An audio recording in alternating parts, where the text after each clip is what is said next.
Hello everyone, this is Emblem Knight here with my tier maker video for Utawarerumono Mask of Deception and Mask of Truth. In this video, we're coming you all with my tier maker video for we're dividing the best and worst characters of the Utawarerumono's sequel, Mask of Deception and Mask of Truth. Which are the best characters in terms of the heroes, the villains. They had an epic, happened roll this epic story that spanned over 2 games. And I just love every moment of it. Alright, to start us off, let's all begin with our main character, the one we all know, Haku. The man, the myth, the legend himself. Haku is a character that first start off as your typical amnesia protagonist. And it's like an isekai-like world, which slowly finds out about what this world truly is and what role you'll eventually play in it later. Haku is one character belongs only the one play we all know in the Legends mark. This is my S class tier characters. So by those are the best of the best. And Haku definitely belongs his role right here. He first started out in with the reigns of humanity with the underground as a hacker. They're documenting places like, okay, what are the scientists all doing and what I can do for my entertainment because I'm just bored. Haku then, he was part of a brother project to become part of the hibernation group of people, but for stuff later down the line before a certain disaster occurred. Haku woke up like thousands and hundreds of years later, eventually being found out by Kuon, and everything from his life there begins. I'm not gonna say any more because we have a lot more characters to say, but we can say just one thing. Haku, a really great character, a great protagonist, and definitely earns his spot, legend spot. Next to him is the only other character that belongs to the legend spot alongside him, the princess, the lady that loves hot springs, eats basically burritos of any kind of food style up there, and a tail that is pretty much the equivalent of a cobra for Akuo, the princess of Suzukuru, and let's face it, Haku's future wife. Reporting right here next to her. She pretty much, she can be sweet, she can be caring, she can be laid back. You don't want to piss her off. But she's overall a really kind person. That's the reason she has the title, the daughter of Hakuoro, Orokuo. She's overall belongs right there to it. And the dynamic with these two characters is like really good friends, sometimes something you could call like a mother raising her troubled child. As Kuon always points out, I'm his legal guardian. And Haku just whining like, why do you always have to say it like that? And she's like, did you say something? Oh boy. Alright. Next to these two, let's put in another friend that started off our journey with everyone on the mercenary, the silly party drinking guy, all we love as Ukon. This guy, when I first saw in terms of the anime, and he was like just a chill, really cool kind of guy, and he and Haku just really hit off. He just belongs here in the legend spot. I'm not gonna say other reasons why, but this guy, it's because of him where everything started. Haku and Kuon were pretty much just spending a little time around the village, doing little odd jobs. And eventually Kuon did ask Haku some cute thing like, what are you trying to do from here? And Haku was just like, I don't know, I'll see if we get by. And then Ukon was like, I like you two guys. Why don't you come work for me? And Haku was going to like, sorry, but I have to. And Kuon like, yeah, we're going like, go on, what are you? And she was said, it could be fun. Oh boy, they have no idea what we're going to explain them there. Alright, next, let's go to the other guy who was next with Ukon, Maroro. Maroro, or Maro, as like Haku would call him his nickname.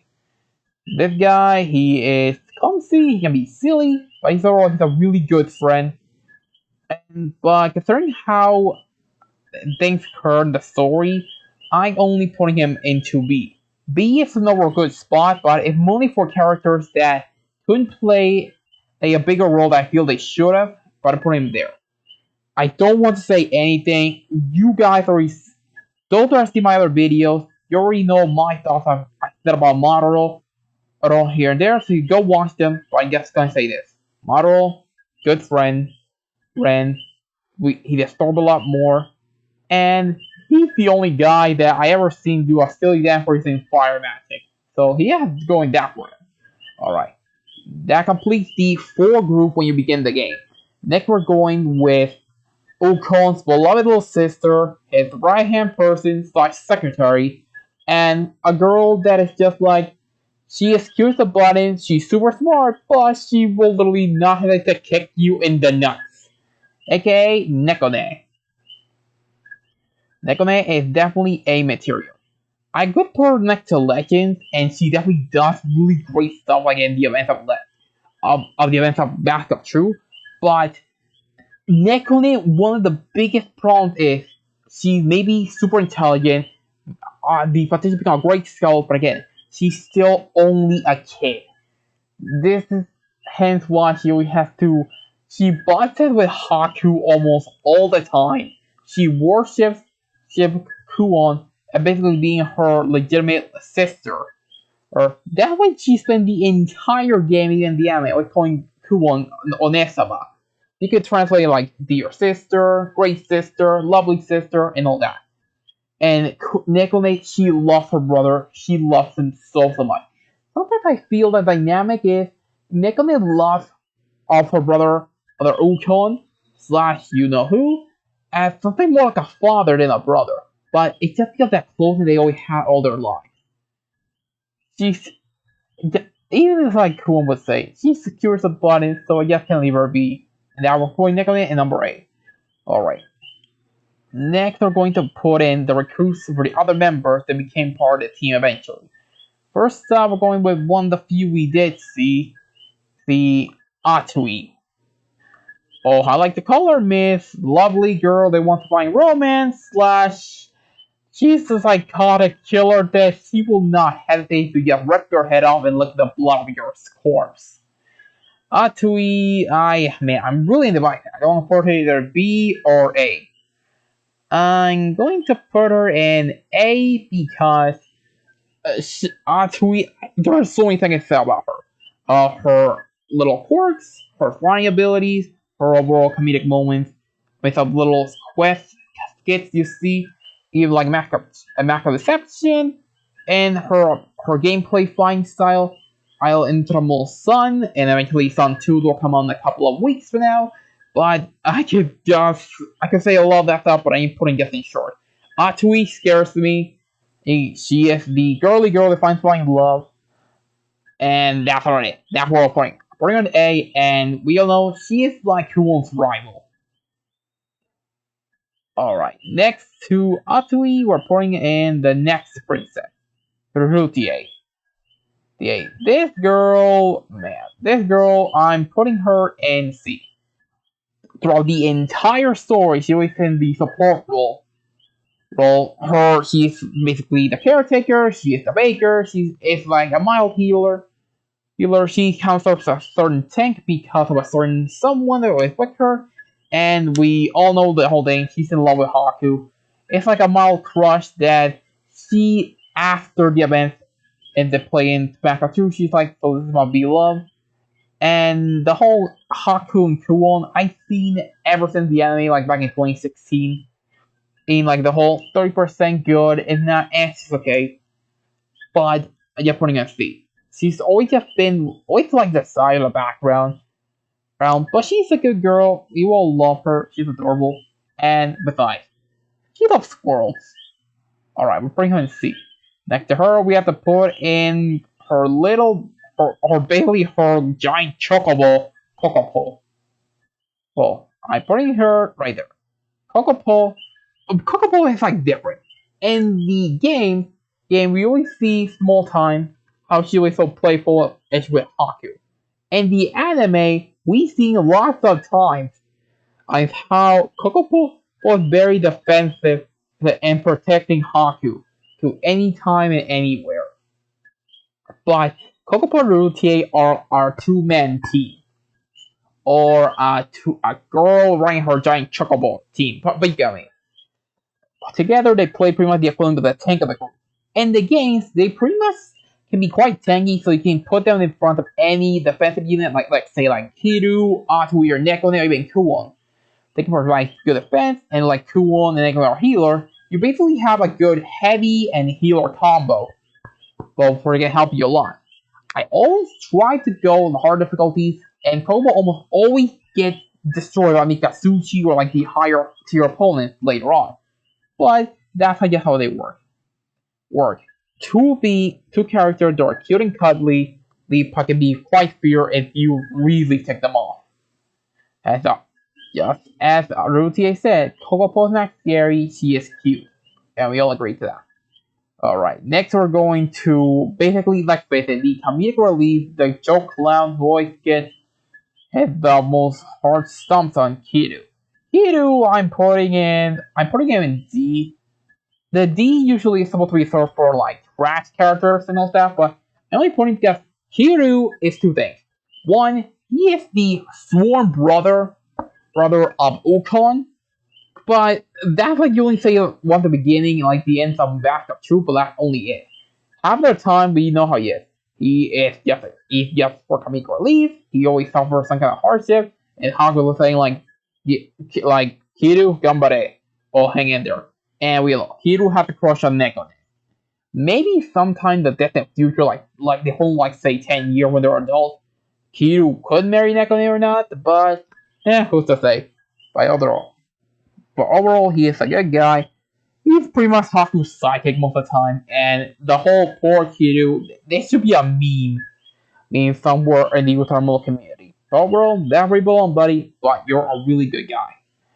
Alright. That should cover pretty much everyone, but there's one more character I'm forgetting. One of the twin shields of Yamato, the Imperial Guard of the Right, Oshutoru. The man, the myth, the legend. This guy, I'm putting him right here. This guy, he is literally like the title, a legend incarnate. Great swordsman, a great commander, and a reputable leader. The hidden persona that Ukon is based on. And just in overall, he's the biggest character that's for the entire story. From the beginning to end, we all love him. We see the time when he's serious, when he's jokey, when the situation really gets worse, the decision he makes. This character, there is everything that we love about this story and everyone fell together. Truly someone irreplaceable. Alright, this one I'm gonna have to go a little bit on the random side because there are so many characters here and there from the prequel and those that play player parts in True. So then I'm going with two important characters. Third, the two beings of the No Story Bandit. First, we're going with the Busty Archer Bandit Robin Hood Troublemaker, or like she would say, I'm a proud woman, this is what she does, Nosuri. Nosuri, I'm putting her right here in A next to Asui. Nosuri is, wow. If there's just one word I can call Nosuri, it's confident. She is confidence incarnate, even though she realized that half the stuff she's done is either complete nonsense or complete stupidity. After all, it's because of her. Or that pretty much Haku pretty much has nightmares that eventually could wake up just getting slapped by any kind of woman.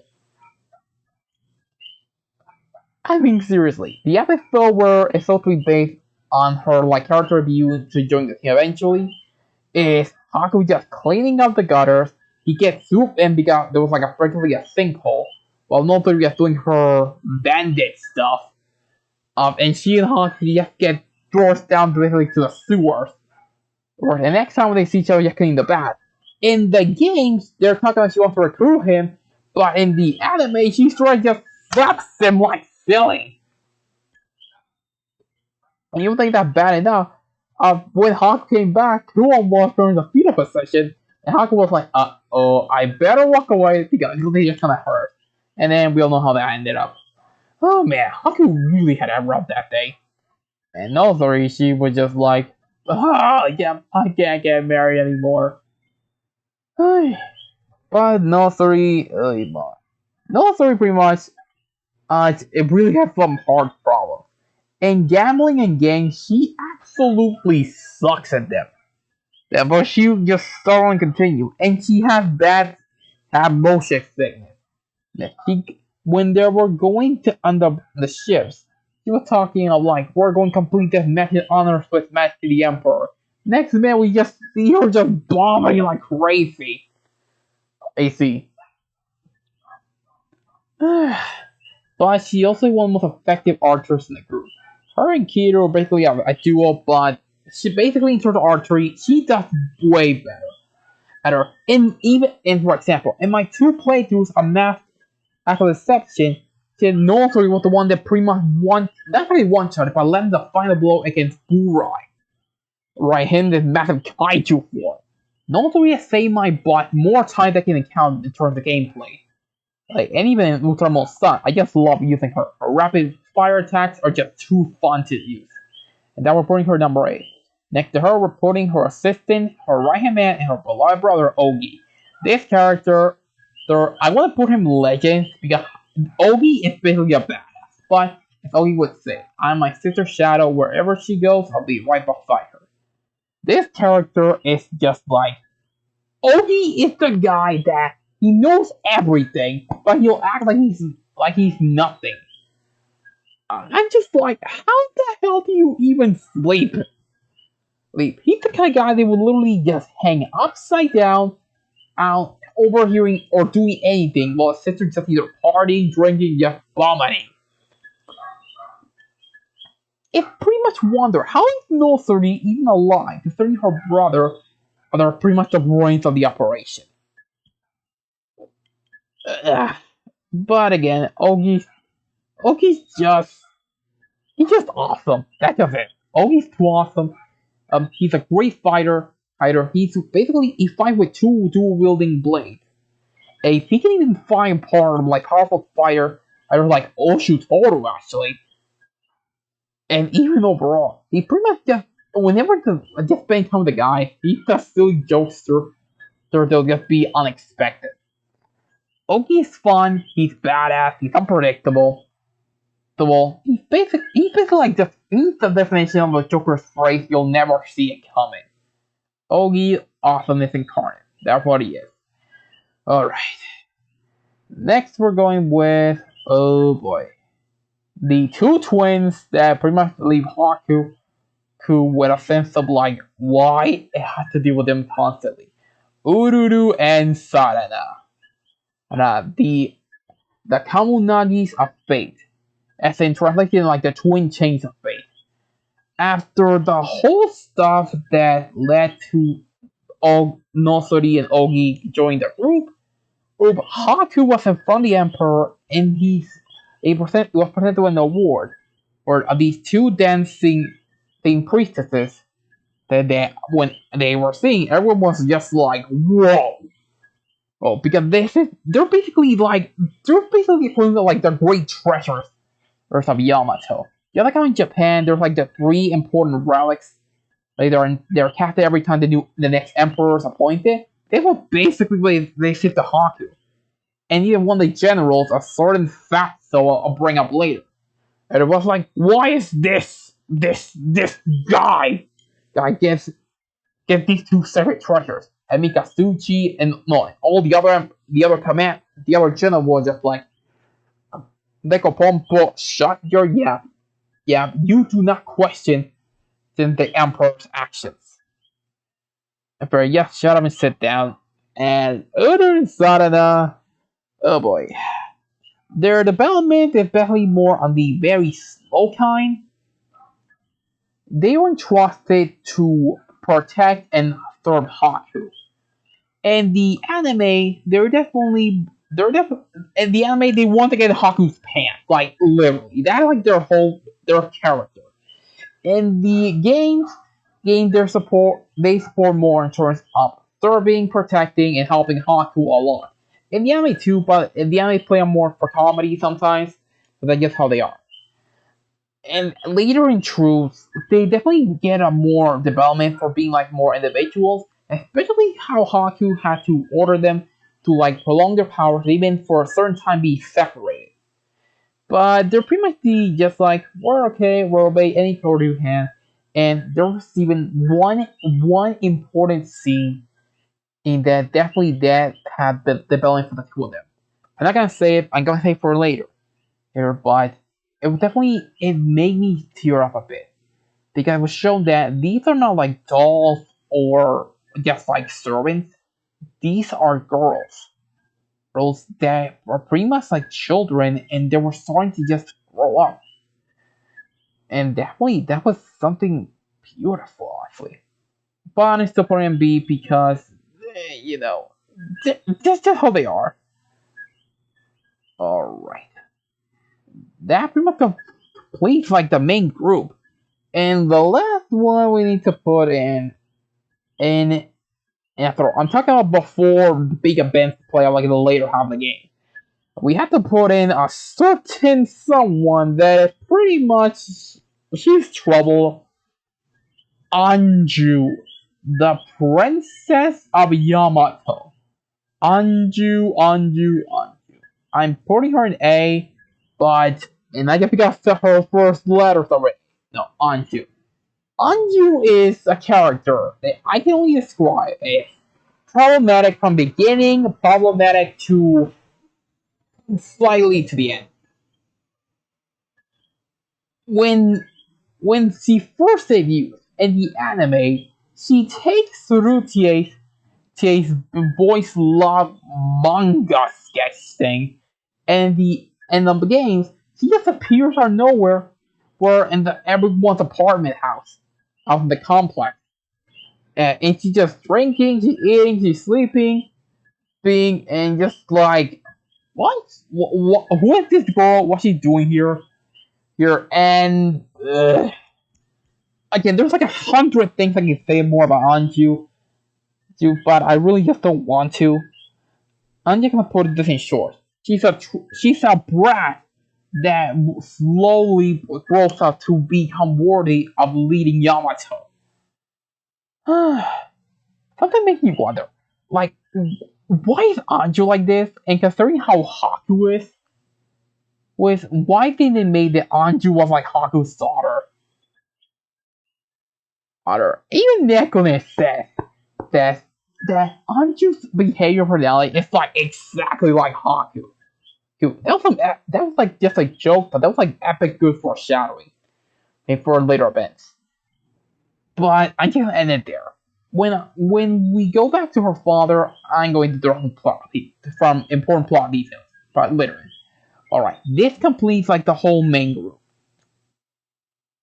but we need to include two characters: Jack Wald, and his little girl. Jack Wald, I'm have to put in. I'm putting him in C right here. Jack Wald. The problem is Jack Wald is a good character, but he doesn't do much in terms of story or even in terms of background. Jack Wald is a swordsman, man, to where when the story was about dealing with this guy that was like basically Attila the Hun, and we found him there, and he was like a powerful fighter, and he was just appointed bodyguard because his little girl was taken hostage. And after that, he helped us. We dealt with the whole war thing, and he pretty much called Haku boss. He even called Cool like the boss lady. But just around it, he's pretty much he's the muscle of the group. He's drinking body with Haku and Uko and everyone. One, he can be quite so stupid sometimes. But that's just how he is. He's basically the guy with a sword. I know how to be badass. That's what he is. And then we have to put a little girl here that I always forget her name. Here. Alright, let me look up for 1 second. Look in her name.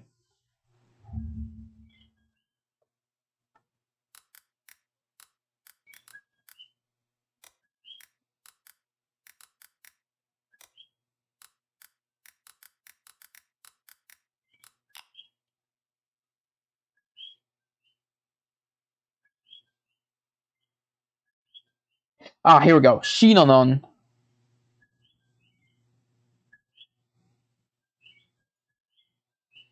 Shinonon is a little girl that was taken hostage by the force of the Alatella Hun guy, and he has to work for them, and we're like, if you don't work for us, we're gonna kill your little girl. After that, we just see her part there.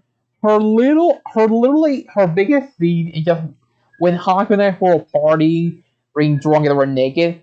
Okay, she don't said there's so many wigglies, and she said pretty much the best line in the entire episode. Oh, even the game. Yarus is the cutest, and yeah, and my God, Kiru just he felt the ultimate shame, and Haku again. He's just like, live on, buddy, live on. This little girl, she's just adorable. Well, the one was the her, but like whenever she's there, she just a big smile on her face. Hey, she's cute, she's silly, and even though every time she moves, there's just this little squeak as if she was like a little bunny. Honey, she's just so cute. And then you're like, God damn, I want to put her like an AR legend, but I need to put her next to her dad. Because father and daughter, you never keep them apart. Alright, but that is Shinon that we cute. Alright. That would pretty much cover the entire group with the fall for the event of the game. Next we have to go next with the general. The elite forces of all Yamato. But first, to complete, we need to begin with the other half of the twin shields. The Imperial Guard on the left, one of the 8 generals, Mikasuchi. This guy, the Thunder God incarnate. This guy is an absolute beast in battle. He even wields Sabusa's sword, the Executioner's Blade, albeit a slightly twinked out version of more like a flame, but overall it's the same weapon. This guy is a fierce monster in battle. Gameplay wise, he's a one-man army. His overall speed, his power, his deadliness. You're even wondering how the hell can this guy literally just pass on as say your day to day, no, not day, as your just typical little candy scarving selling old man, and just be all jokey, considering that when you're in the battlefield, you're going to be lucky not to run to the sky because your head will be literally rolling on the ground by the time you just see a glimpse of him. Seriously. This even overall, even the like little this one the only person Necklace has been scared of. And the anime made more like he's just annoyed with him. And we always like wonder like why make Atsuchi like always just doubt, like not doubting, but like just being like very playful with Necklace. He said that he had a little sister but she died of sickness and all that stuff. So I'm guessing because he and Yoshitoru are basically brothers, he figured that he's also Necklace's older brother. And that's why he just dotes on her all the time.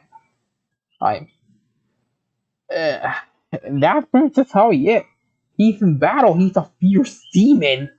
Even they can just carve landscape with the blood of an enemy, but in Yamato or just when he's in friends, he's just the life of the party. Even Rutie said that her and Ukon make a better gay couple than even him and Haku. But again, we all know how she is. When she goes into those BL fantasies, she becomes a completely different person. Yeah, here we go. Next to him, we have to put in his. Alright, where's see if I can find him? Oh man, one of the leading tacticians of Yamato, Raiko. Oh man, this guy. I need to put him legend because that's where he belongs. Raiko is a strategist / tactician of incredible efficiency. He led many armies of Yamato to victory in times of war. Or his brother will respect him a lot more because he said, I'm good fighter, but my brother he's an excellent strategist. He man, even in Mask of Truth, when he was pretty much our main obstacle we need to beat in order to weaken Yamato, he did not make it easy. See, he tore every strike we do. Haku and everyone, they have to like improvise on the fly to just barely get past him. He was pretty much the main villain into like the first big half of the story, from the end of the section to pretty much near the end of True. And you're like asking yourself, like, why is he doing all this? And he told us that he's doing this so the Mononobu who can progress beyond just these from the safety hands of the Emperor. He pretty much like saying that he wanted the people to get independent. And like it can make sense. Those that are in the grace of those who are more powerful, when their end comes, what they're gonna do then? Raiko eventually, he pretty much wanted the people to just think for themselves and not to be just swaying in favor for those in high power. That is definitely a pretty good description of like how politics and history of humans are from today and what back even 1,000 years ago. But again, for someone with great caliber, he pretty much felt the wayside from the character that had a bigger part to play. But overall, when he lost his moment as the main antagonist, he served that place with honor and with grace. Truly, truly a great character. So, not a villain, but an antagonist. Next, we have to put in Mikazuchi's disguise, the old man that I don't know how to call. I think he's called himself like Eco or something. I have to put in C, because like I said, just your typical guy, old man that sells candy. I guess how C is. That's all. Alright, continuing on with the generals. Let's just put the bad ones in the bottom. Atoms in the die category. Decapompo, well, big fat, so he thinks himself he's the best thing in the whole universe, but he isn't. Then he tries to do this and that and just gets killed. This guy, he's one of the event Kuruga, the clan that Nosuri and Ogi are from. He, even Hako said, aside just being party a general, they're not prep this guy. And even the way how he dies, I don't stop, just like, okay, let's just move on. That's what you're putting him there. And then we have to put in Harutie's dad, and I am putting him in D, the next hero. This guy looks all stern, but he is a silly, doubting father with his kids. With Harutie, he just loves her a lot. With his son, he definitely is a good part, but his eldest daughter, my god, he just can't say no to her. Half the time you're wondering, how the hell even this guy ruling his country? Is he basically just a huge simp? But overall, he's a silly dad. That's what he is. Next, we have to go with Atui's dad. This guy, I'm putting, I won't put him C, or no, I won't put him like an A or B, but this guy is Atui's dad. He's the admiral of Yamato's naval forces. He's the one that taught Atui everything that she knows. Combat, the whole frenzy, the elegance, the thing. He's a very just silly dad. I even love how overprotective he gets. And we just ask Haku with a random question. Just like, Haku, I know you've been friends, but I have an important thing to ask you. What is your relationship with my daughter? And when everyone just says, like, yeah, they're really close, they do this and that at night, and Atui just like, he's my special someone. You can literally tell, he just like, I can see you and my daughter really close. Give me one good reason I surely kill you. And even though Haku was trying to tell him, no, we're not like that. But he got an complete overprotective dad, though, in an anime. When that happens, you can't go back. Oh my word. Alright. And next we have to go. He was once a general, but after we dealt with this guy right here, he got the thing back. Nosuri and Ogi's dad. I'm putting him at least in B. Because a few things. One, he's Nosuri and Ogi's dad. Basically, he's a really smart guy and everything. And he's a former general, so and he's part of the event Kuruga. This powerful clan of warriors that are loyal, fierce, and just loyal to a fault, fierce all out, and can be really intelligent. Although almost half the members are almost idiots sometimes, but he's definitely one of the rare smart ones. He definitely his dynamic with his kids are kind of weird. With Nosuri, he always saying like, "How long you can be a stupid child? How you're gonna grow up?" And Nosuri is like bickering with him all the time. And Ogi, this is where it's interesting. He always tell Ogi like, "Ogi, when you're gonna do more stuff?" And he just says, "Father, I'm okay with just being my sister's shadow. That's how I am." You're like, okay, nothing better to do. And he's also the only person who literally told Nosuri, I want you to marry the main protagonist. And like, why? I want his line art clan. And I'm just like, holy cow. So few times I see a dad like, I want my grandkids and I want them down. Usually they're always like, I'm not gonna let my little girl marry this guy over my dead body. But he's definitely a rare kind of dad. And that's we're putting him right here in B. Alright, next we're putting, let's see, there's actually none of the other generals left. Yeah, this guy. I think his name was like Bear Cool or something. I put him right here. No, I'm putting him in garbage. He take a Pompous right hand man. That's it. That's literally all he is. His senses are just going to be like yes sir or like glory for deck of Pompous sama. That's it. And that's it. Alright. Looking from the charts, there's not actually none of the generals left. Except for one. Whooshi. This guy, I have no idea how to put him. I want to put him die, I want to put him garbage, or I could put him legend. Did it. I can't.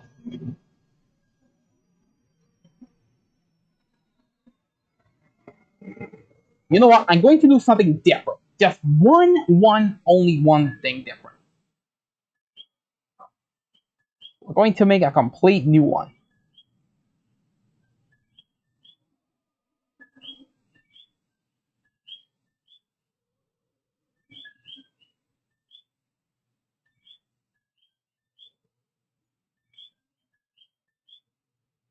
There. This one I'm just gonna call Washi. See that way, yeah.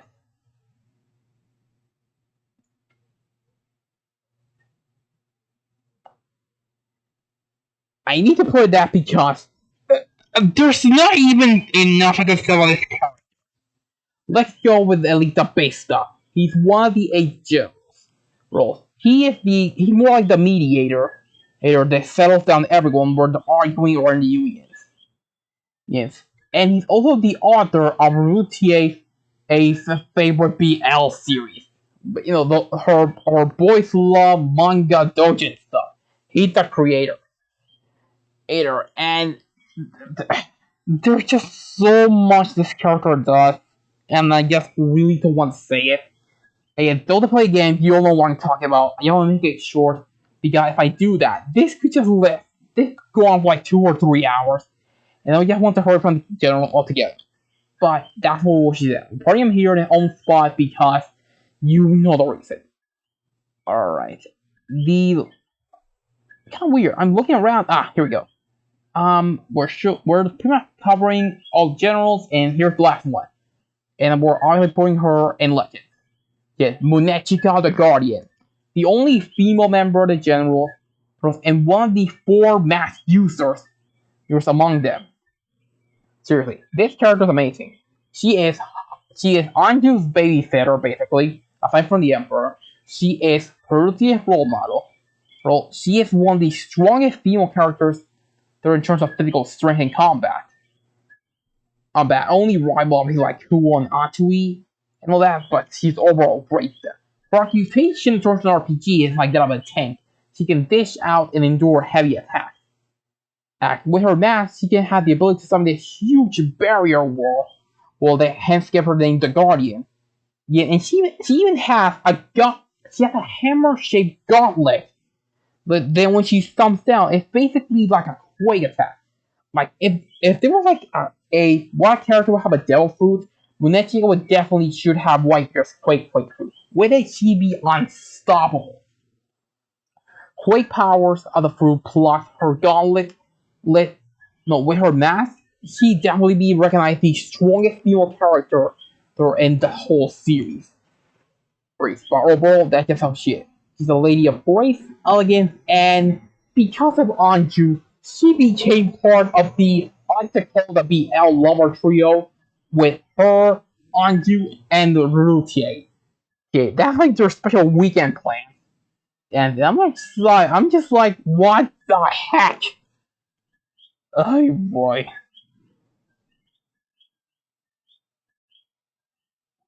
Alright, that should cover all the generals.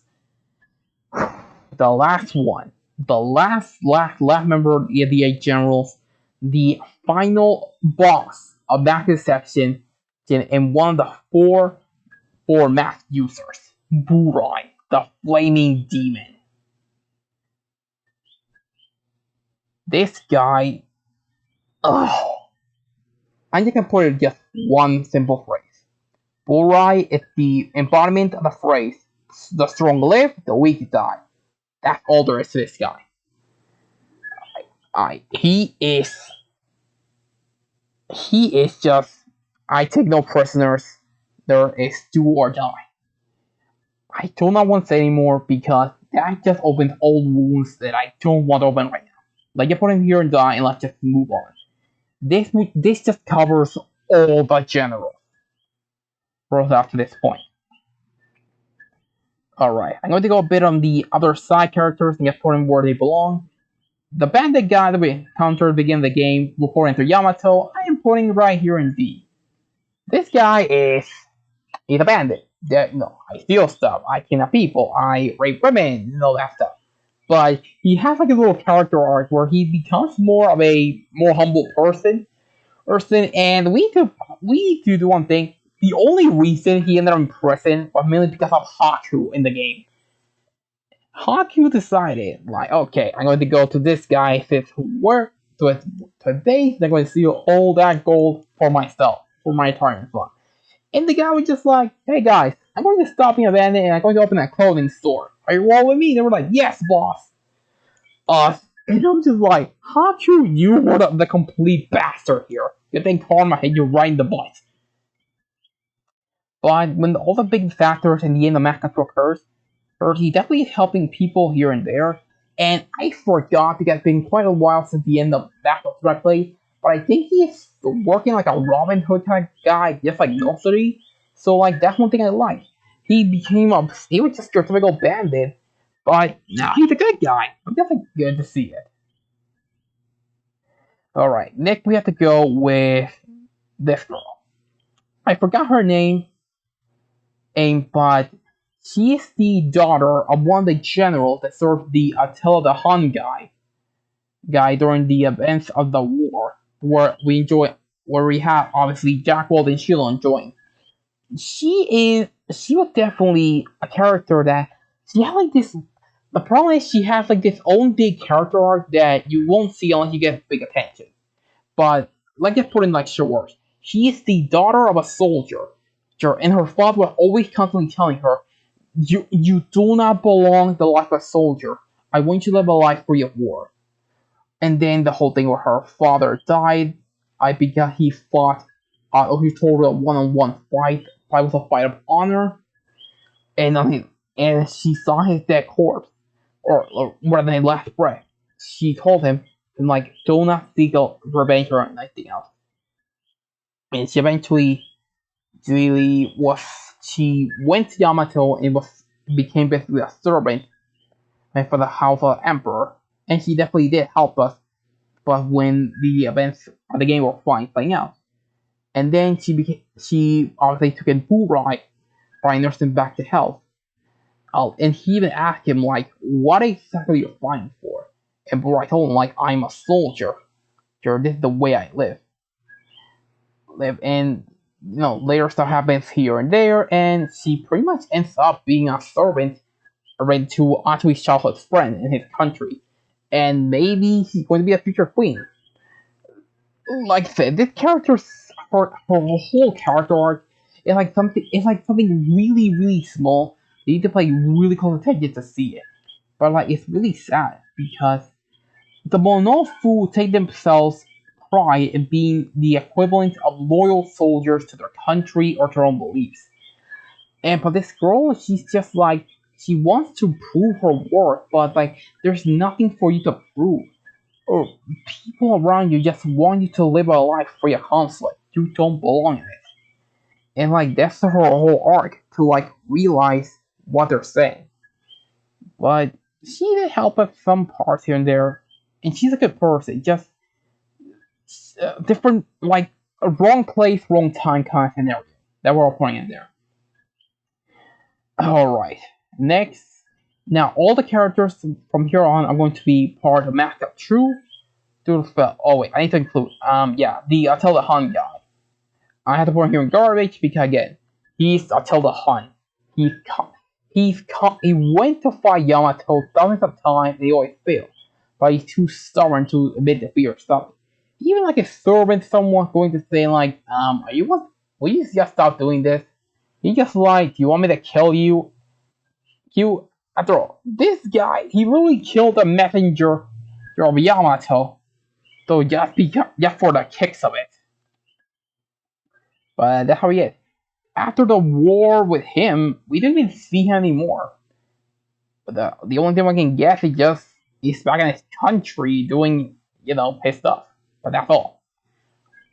What glory to Attila Hun, I guess. Alright. Now we're going with more characters from both the original Utawarerumono, Prelude of the Fallen, and even the play sequel. We're first going with the main guy of everything, Hakuoro, the daimyo, no, the owl, the lord of Susukuru, Kuon's father, the OG protagonist. We're putting right here. This is the guy that started everything. He was the one that found the mask after the god of Metia. He's the one who pretty much doomed humanity the destruction. He was revived. Well, not revived, but like he awoke years later. He met Eruru and Aruru, and the events of the Utawarerumono played out and everything. This guy, he's the OG protagonist. He was an archaeologist. He becomes a commander. He becomes a lord. He makes it friends and family. There's so much with Hakuoro that I just want to say, but I just want to get just simple stuff. He's a good friend. He's a good lord. He's a good, brother. Obviously like Oboro and everyone. And he's Kuon's father. Everything that we love about Kuon, it's all because of him. And even the end of Masked Up True, when he finally revived, he's like, I can't wait to see my daughter, how much she grows. Bro, besides that, he is a good father. I'm pretty sure he would feel regret that he just couldn't, raise her and all that stuff. But again, all that stuff happening with Hakuoro was sometimes heartbreaking, sad, even almost like traumatizing.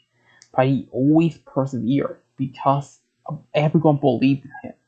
Truly, and like even like in Fire Emblem, he is pretty much like Mark.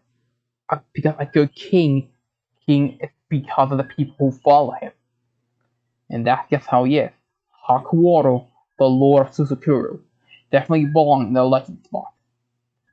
But let's put him next to his daughter because this is just how the family should be. Alright, next to him we have to put in one of the wives of Hakuoro, Eruru. Eruru, the main heroine of the game, and the woman that found and healed him back to health, and the one that of all Kuon's mothers, she was the one Kuon was the closest to. It's because of her Kuon even became and pretty much the herbalist. How use her herbs as medicine, and all of that. She is everything about her is just it makes you smile, it makes you powerful sad. The scene when Kuon finally reunites with her mother is definitely up there in like the top 10 most emotional scenes of Utawarerumono Deception True moments. Her overall, she's just a sweet girl, and she's the original herbalist, like the family and all that stuff. The help her good. She holds an important trinket that plays a humongous part in both of the story and the lore. And she has her strict mother slash older sister part. Or there's a reason Kuon again everything Kuon learned. She learned from Eru. The horrible stuff, the loving hot spring, and even the whole scary Okasan thing. Ooh. She definitely has a stare that will even scare that devil. And that's we're putting her. Alright, next we're putting her sister Aru. Aru, I'm putting in A. It's her sister. Nothing more I can say. It's Eruru and Aru. Great sister, part of the family with Hakuoro. Although she's cool, technically she'd be considered like Kuon's aunt, but she basically just her like older sister. There, she's like a girl of small short words, but those words mean a lot. And from people that she loves and just what she just loves to just she just loves to tease and prank people a lot. And that no more can I say. Hey, because Otter would say, Aru is a good girl. It's just short and simple. And straight to the point. That's just how it is. Next to her, we have to put in her. Oh boy. Kamyu. Kamyu. The basically the part of the dynamic duo that heard Aru through Kuon's other older sister. They're one of the daughters of Hakuoro. And a girl that pretty much plays a humongous part for the lore and story overall of the franchise. She is the younger sister of the wing people that are in charge of being the religion of Susukuru, or being basically their next priestess to be, even though she would just love to just slack her studies, you have to go have fun. But she's a caring and sweet girl. She just has a crazy, playful attitude to it, and she just loves to just dote on Kuon all the time. She's the most over the top character in all three games. But she has a different inner side that you do not for the life of God of this world and beyond want to awaken. You will literally feel a fate worse than death. But as long as you don't do that, Kami will just be friendly to you and everything. That's just how she is. Next, we have to put in the another one of Kuon's mothers, Ultri. 3. The head of the church of the religion Sukuru, Urukage's older sister, and just an overall, she's a good person. She's the head priestess. She basically is the equivalent of the Pope of the religion. She is graceful, she is kind, she can be sweet, and for some weird reason, she's kind of like the mother. No, she's one of Kuon's mother that she's most like afraid of.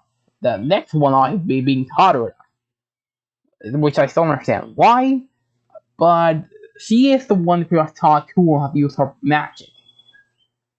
And pretty much, it's hard to say. All of Kuon's family members taught her different things. All three Kami were definitely the ones in charge of teaching her how to use her magic, like in the whole world power. But that's all I can say. A for Ur3. She's the older sister, one of the wife of Hakuoro, and one of the five or three moms of Kuon. Alright, next we're going with the warrior of the Abenkurura. We got the sworn sword of Susukuru, Toka. Toka has a person B. Toka is, I can't even say it. She is a grateful fighter. She is a great bodyguard, or she is a kind personality. But the word I would describe her, she is the equivalent of like a woman child. In terms of like an adult, she's responsible and behave, but she is clumsy, makes so many blunders. You're even lucky. How the hell is she even alive at this point? And like whatever you do, do not break her toy. We already know what happened to Oboro that time. And Hakuro literally said, Oboro, forgive me. I just don't want to die. And Oboro, you imagine, if it's okay if I do that? And like, oh boy. I did love this one scene where, near the end of the discussion, she and Nosuri say, for the glory of the Venkuruga. Yeah, and I'm just like, ah, sweet. The dynamic hard to say. Maybe they're like distant relatives. But it's like the whole thing like in Naruto, where there are many different clans, and you have to be tell you're part of a clan. You're not necessarily need to be like just like someone's your distant cousin or something like that.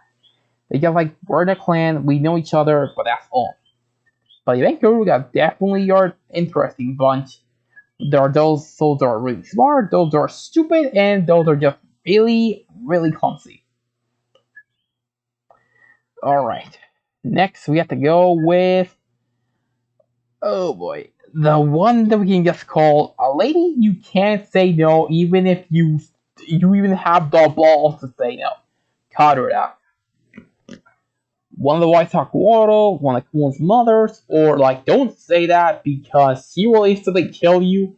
You quicker to even say, wait, what? You have to literally call her old dear sister. She is a drinker. She's the landlady in charge of the huge apartment complex where Hakuko and everyone else live in. She's a fierce fighter. Either Inky can really, really hold her alcohol. She beat Haku in drinking contests so many times. You're even asking yourself, Haku, why do you keep trying, buddy? You're not gonna win against her. This lady definitely is the definition of like, she'll do what she wants, when she wants, and there's nothing you can do about it. If you try, may God bless your soul. That's just how scary she is. Alright. Next we have to go with certain family members for some of our characters. We're going with Rutie's family. We're going with her brother, other, and her sister. Rutie, brother for him C. He just looks out for his sister, but like that's alright. He doesn't play much side. He's way too much to the side. For being like a quote unquote soldier, but he's determined. That's the one I can say. He's just a good man with a good heart. Her sister. Oh boy, I have to put her in B. Like, there's not much I can say to her about their sister. She's hot. She's the head crown princess, and she is pretty much just like Hakuoto had like 5 wives. She's like one of Haku's 6 wives, indirectly in a sort of way. Like for Meteor, she's overprotective of Rutie to not be on throwing events to reclaim Yamato, and then when we finally beat her in combat, that she immediately goes. She's ball Hancock, like literally. She basically has the. You can't say no to her. She is basically an alpha woman, and when we beat her, she falls in love with our main protagonist, and she's a fierce fighter in battle. She's one of the new characters they're going to be in the upcoming game for 2, and I can't wait to see the gameplay videos of her just kicking butt with her umbrella. And that's all. Next, we have to put in Hiru's grandfather. I'm putting her here in D because he doesn't play much. After all, he's an old man, but we owe him a lot because he, by good generous, has let us all stay here in Namakamui and establish our base is to reclaim the empire, reclaim the kingdom. That maybe just like, of course, for our people, for the future of this land, I trust everything will be in your favor. I can definitely tell. Kiryu definitely learned a lot from my grandfather. However, he is a really good man. He's quite jelly. He definitely has a bit of a Santa Claus vibe to him. But he's definitely a good man. And then we're going with Atsui's childhood friend. I cannot say. Just like Rute's brother, he is brave. He's determined to save his homeland. We couldn't protect South the Breaks that was a symbol of the Emperor from being destroyed by still. He was just like, it doesn't matter. As long as the people are still with you, you can rebuild your nation. He definitely was a good character. I just wish we could use him more later on just for those certain mission themes. It's really bad because I always don't like it when certain RPGs or even stories have this good character only just for a small part of the journey overall. They're just like, come on, join with us. You're a good fighter. He's pretty much he's on par a little bit in being like Hero as stronger, but he's definitely nowhere near like Atsui, Nosori, or Kuon's level of combat. But again, he's determined. That's the reason he's the point of his nation. And he's just a real good guy. Too bad Atsui. He honestly could be a good couple, but again, Atsui's heart belongs to a certain other guy. Good luck, dude. A certain blue-haired servant girl may be coming to life in the future. Just saying. Let's just see what happens. That brief all. Alright, for all the characters, I need to just click a little bit. We have Benawi and Kuro. I'm putting both in B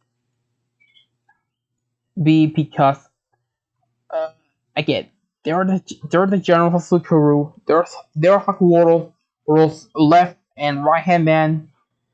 And they're pretty much. How do I describe these two? They're cool and silly uncles. That's just how they are. Benawi, that being the very serious commander of everything, and Kuro, just being a laid back, that chill kind of guy. That he's just so stupid and silly.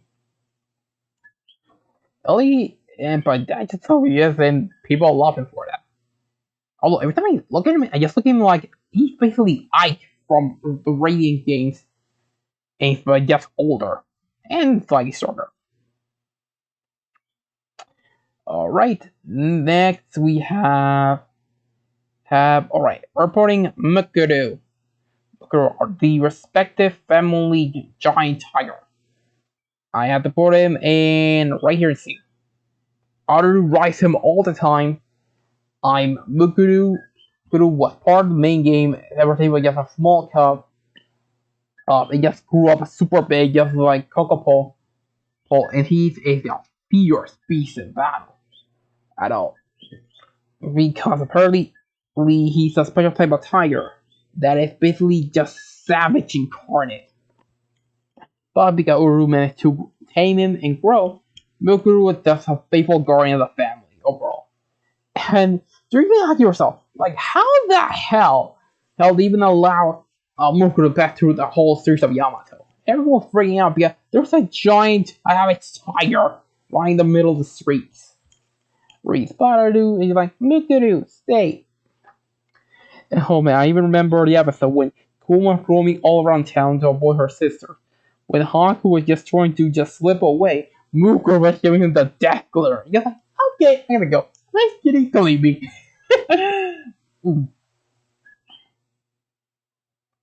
Alright. We're now up to the last 6. One, we're going with Raiko's servant, who is also working undercover for Boshi. I am putting in garbage.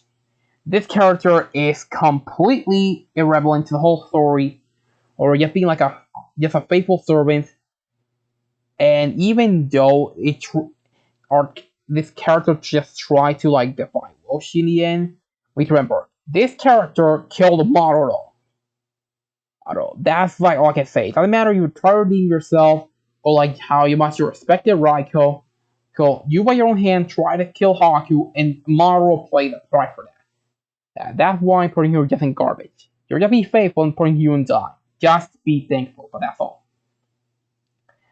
Next, we're putting the priestess. This. The mother of Uru and Sarana. Sarana, who is the clone of Haku's brother's wife. She doesn't play a role as per se or even says too much, but she's always next to the Emperor, always 24/7. She takes care of him, manages the requests, stuff, things here and there.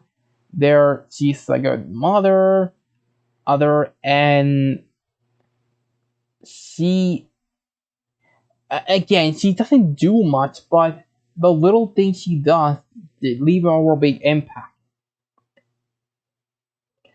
But that's all I'm gonna say. She's just there, but she means well. Next, we're going Fumrio, the last of Kuon's sisters, and the last member to join the team. When we retrieve Minechika when we're in a really dark situation. I'm putting her in B. Fumio is she is a healer, but she definitely has a certain place that you need to really learn how to master. So it becomes very complicated as was for the first time. And she's the god destruction, or like Kuon said, she's a walking disaster. She is clumsy, she skips a lot, and her clothes just ripped out as if she was like in an Ichi anime, basically. And like, she is in Utawarerumono, the original game. There was a time like this little like side story going on where there was like this old baby that Ultri was taking care of, or they need to get back to her parents. And later I found out that baby was Fumiru. And when I realized, I'm just like, oh my goodness. So, in a certain way, Ultri was the child's mother, and when she grew up, she came back to her in a certain way. Because Fumio also knows how to use magic, and it was established, if you want to learn how to use magic, like in some way, you need to go to the whole religion of the winged people, to learn it. So I'm really liking that because Ultri literally her adopted daughter, she did raise her and a great part of her life. So I'm just like, for that side story that feels bittersweet, it did have a pseudo happy ending. And well, just look at her, big busty brunette girl that can use magic and apparently grow fairy wings. Like, she is just really helpful. She definitely one of the characters I definitely want to use effectively when Utawarerumono Sun ever comes out here to the US. Alright, people, the last three characters, they have so much to say. Next one I'm putting is right here in A, Oshutoru and Nekone's mother. Like the phrase said, behind every great man is a greater woman. And this lady definitely has it all. She's the one that gave birth to Oshutoru and Nekone. And she's the one that taught them as much as she could. And big spoiler alert, she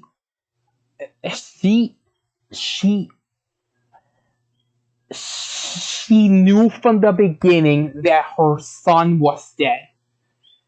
And during the events of Mask of True, when Haku is masquerading against Oshutoru, or when we go see her, this lady that has like a sickness where she's like blind, I can't see. We spend certain little skits helping around the house, spending time with her, and like just before we head up for the next act of our mission to reclaim Yamato, she just out of nowhere says, "Did my son die an honorable death?" And Haku and me were like, as a player, like being one, we're just like, oh my gosh, she knew. She knew from the beginning. Seriously, just even remembering it made me want to cry. Because everything that that she's thankful for Haku for keeping his legacy, for honoring his memory, for acting out his last wishes. She's and when she said the part where like I now have another son, my heart just broke. Or like with Haku, I'm just tearing up, just reading everything, just letting it all just play automatically.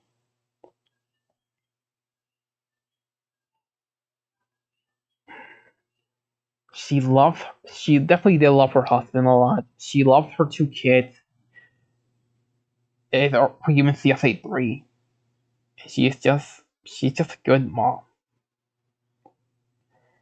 So I'm just gonna just say for my audience, if you're watching this eventually, like anytime, anywhere, just call your moms, your mothers, and just tell them you love them. That's it. Because they're just irreplaceable. Alright, next we're going with Oshutoru, aka Hakumakari and him. When the end of Makaseki occurred and Oshutoru died because we found out that the more when one uses the power of the mask, the more loses their life force. And he said to Salt, he told Haku, I lead the princess and the people of Yamato, in your hands. And with final words saying, I count on you, kid. Man, don't let me down. Haku decided to discard his identity, to fool the world himself, in order to complete the mission.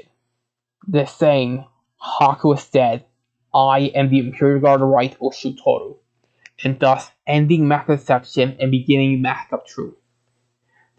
Haku has been to one hell of an arc to complete the mission to reclaim and save Yamato. So while hurling the burden that he had to lie to his friends and even to himself, just to find closure. And in the end, when Haku stops what she's rampage and saves everything, and it's too late. The price already been paid. And he reverts back to his human form, and the mask evaporated, revealing the man that has saved the world, Haku. Haku have ever since he decided I did this path, it just hurt him so much. He had to sacrifice everything to save everything. Truly having an overall amazing journey to eventually save the world and even become their new god. Haku could have walked away if he wanted to, but no, because there was just so much that was at stake, and the world needed him. Hence, when Haku truly became a hero, he became the Utawarerumono, and now the last character, the Emperor of Yamato, Haku's brother. This is the guy that was when everything occurred.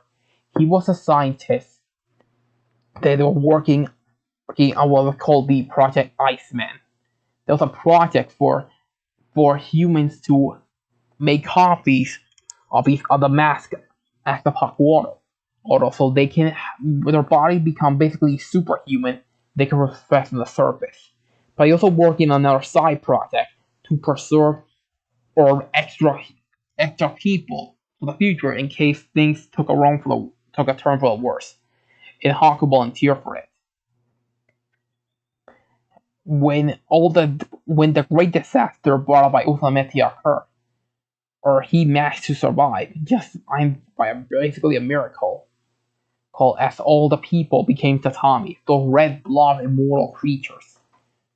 And thus then he fell too long in despair and dedicated the rest of his life like with the Mononosu who that got out to guide and raise them to establish their culture and everything. And he became their great emperor.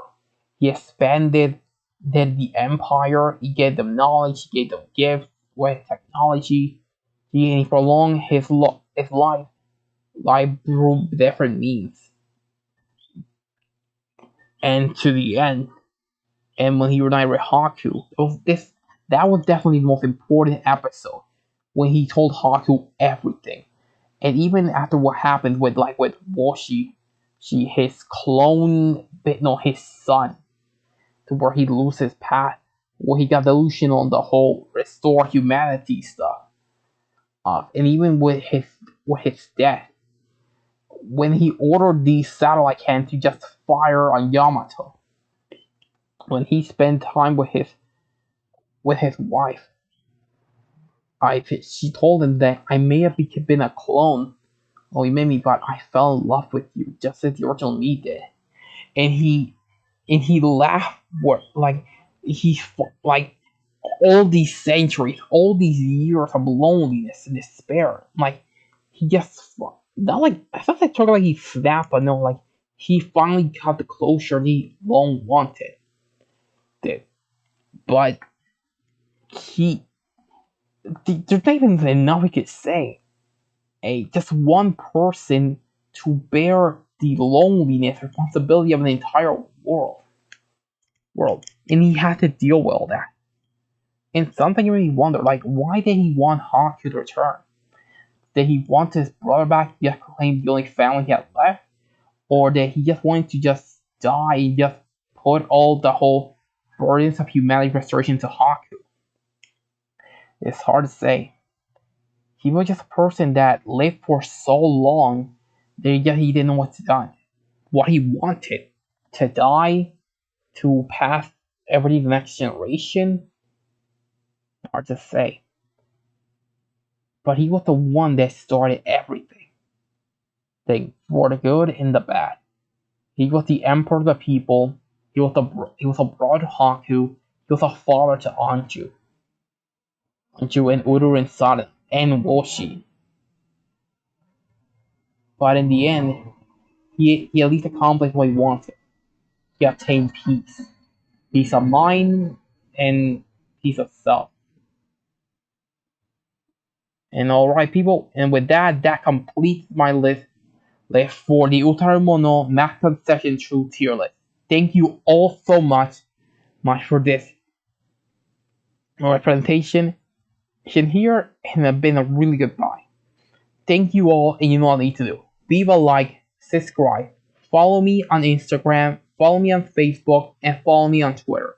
That's the word both gonna be for random posts on their stuff. Leave a message, leave a like, share with your friends, and let's all say, we all love Utawarerumono. We love the lore of humanity. We love the powers of the mask. We love Haku. We love Hakuoto. And we love stuff. And if all possible, Aqua Plus, please send your mobile game along to Black here, because I would love to play it. Because all the cool stuff I heard it has. Thank you all, and goodbye.